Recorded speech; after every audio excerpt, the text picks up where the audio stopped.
রথযাত্রার দিন কাছে, তাই রানী রাজাকে বললে, চলো রথ দেখতে যাই।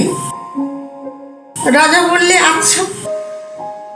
ঘোড়াশাল থেকে ঘোড়া বেরোলো, হাতিশাল থেকে হাতি, ময়ূরপঙ্খী যায় সারে সারে, আর বল্লম হাতে সারে সারে সিপাহী শান্তি, দাস দাসী দলে দলে পিছে পিছে চলল। কেবল বাকি রইল একজন।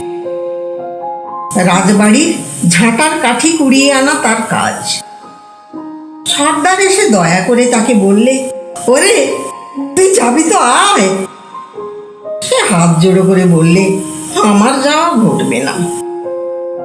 রাজার কানে কথা উঠল, সবাই সঙ্গে যায়, কেবল সেই দুঃখীটা যায় না।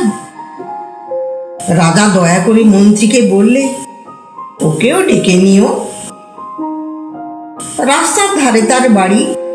হাতি যখন সেইখানে পৌঁছলো, মন্ত্রী তাকে ডেকে বললে, ওরে দুঃখী, ঠাকুর দেখবি চল। সে হাত জোড়ো করে বলল, কত চলবো? ঠাকুরের দুয়ার পর্যন্ত পৌঁছই এমন সাধ্য কি আমার আছে? মন্ত্রী বললে, ভয় কিরে তোর, রাজার সঙ্গে চলবি। সে বললে, সর্বনাশ, রাজার পথ কি আমার পথ?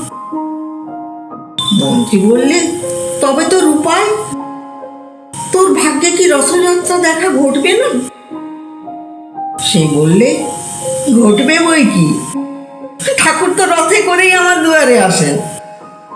মন্ত্রী হেসে উঠল, বললে, তোর দুয়ারে রথের চিহ্ন কই? দুঃখী বললে, তার রথের চিহ্ন পড়ে না। মন্ত্রী বললে, কেন বলতো?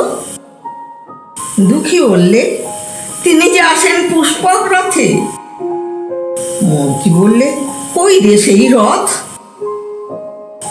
দুঃখী দেখিয়ে দিলে, তার দুয়ারের দুই পাশে দুটি সূর্যমুখী ফুটে আছে।